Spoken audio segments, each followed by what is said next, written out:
Герой Советского Союза, генерал-полковник авиации в отставке Василий Васильевич Решетников – живая легенда. Как ни горько об этом писать, он во многих смыслах последний. Последний герой Советского Союза дальней авиации, последний из тех, кто в 1942 году летал бомбить Берлин. В годы Великой Отечественной он бомбил немцев не только под Курском и Сталинградом, но и громил фашистские города Европы. В мирное время ставил рекорды дальности полетов и помогал созданию «Белого лебедя». И даже в свои 83 года не устоял перед соблазном поднять в небо американский бомбардировщик Б-52 на авиашоу в Монино в 2003 году.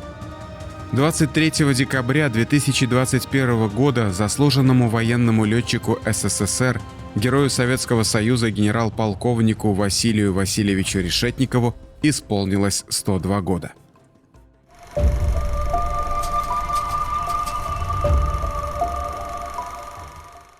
В юности Василий Васильевич вовсе не мечтал о небе, а хотел посвятить жизнь творческим начинаниям.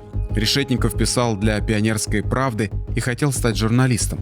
Его планы неожиданно поменялись в 17 лет.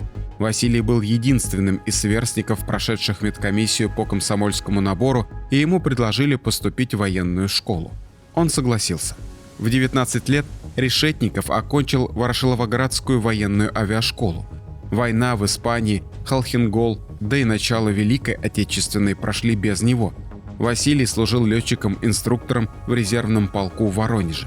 С первых дней войны Василий Васильевич заваливал командование просьбами об отправке на фронт, но инструктора из резерва наотрез отказывались отпускать.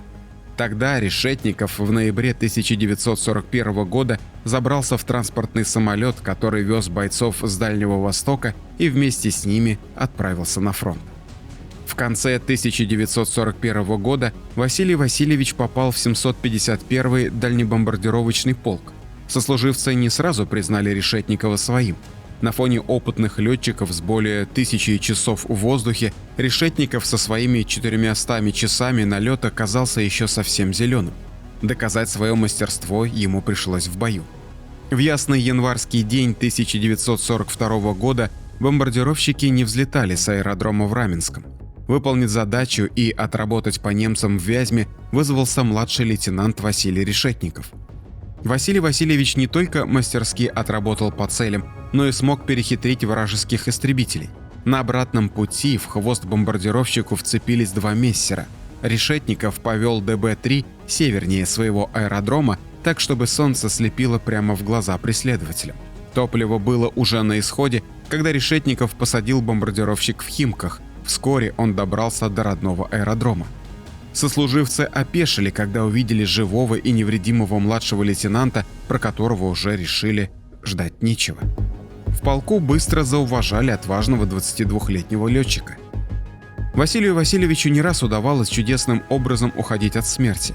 28 февраля 1942 года, после бомбардировки немецкого аэродрома Ворше, его самолет был уже фактически неисправен.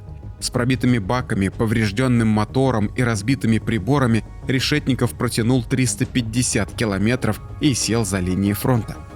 Опасность для дальней авиации представляли не только вражеские зенитки и истребители, но и погодные условия.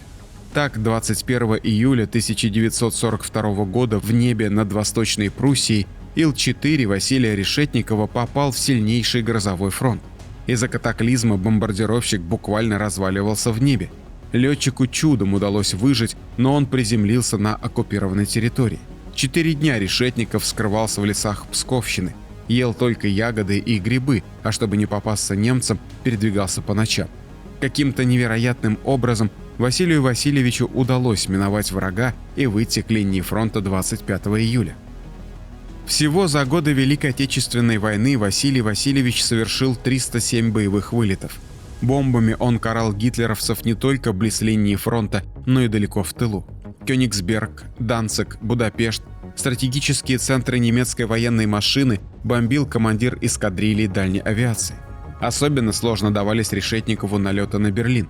Бомбардировщикам приходилось летать на высоте 6-8 тысяч километров без отопления, когда температура за бортом падала до минус 40 и ниже. И это при опасности с земли. Вражеские зенитки караулили немецкое небо гораздо чаще, чем во время первых бомбардировок в августе 1941 года. Несмотря на все трудности, 9 сентября 1942 года Решетников совершил свой первый бомбовый удар по Берлину. Указом Президиума Верховного Совета СССР от 27 июля 1943 года гвардии капитану Решетникову за мужество и героизм, проявленные в боях с немецко-фашистскими захватчиками, присвоено звание Героя Советского Союза с вручением ордена Ленина и медали «Золотая звезда». Когда количество боевых вылетов гвардии капитана Решетникова перевалило за 300, командование решило приберечь летчика. За последний год Великой Отечественной войны Решетников совершил всего 7 вылетов. Василий Васильевич преуспел и в подготовке молодых летчиков. Более 100 человек вышли из-под его крыла и стали высококлассными пилотами.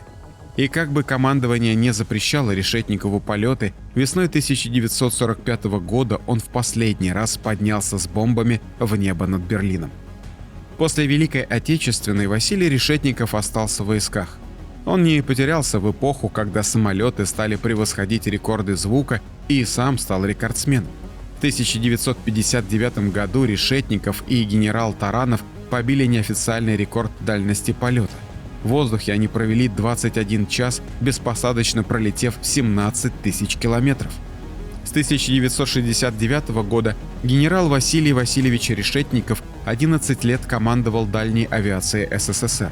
Ему приходилось не только участвовать в разработке, но и пробивать в партийных кабинетах современные самолеты. С подачи Решетникова у нашей страны появился самый мощный сверхзвуковой военный самолет, знаменитый «Белый лебедь» Ту-160. И даже после выхода в отставку в 1986 году Василий Васильевич полностью не расстался с авиацией. Пригодилось наработанное в юности мастерство слова. Бывший главный дальник страны написал несколько книг. В 2004 году на авиашоу в Монино ветеран вновь удивил всех, подняв в небо американский бомбардировщик Б-25. Спустя много лет Решетников вернулся в строй, когда в небо взмыл Ту-160, названный его именем. Это единственный в мире стратегический бомбардировщик, способный летать со скоростью 2200 км в час. На одном из белых лебедей, так сами пилоты называют Ту-160, во всю длину фюзеляжа русскими буквами написано «Василий Решетников». Самолет побывал в Сирии, где выполнял боевое задание, и уже не поднимается рука написать про него «Последний герой». Героическая цепочка любви к родине не прерывается, как и решимость сражаться за свою страну на самых дальних рубежах. Да и есть ли рубежи, которые не в силах преодолеть наш воин, когда речь идет о борьбе добра и зла? Ставьте лайк, подписывайтесь на канал и оставляйте свои комментарии. До новых встреч!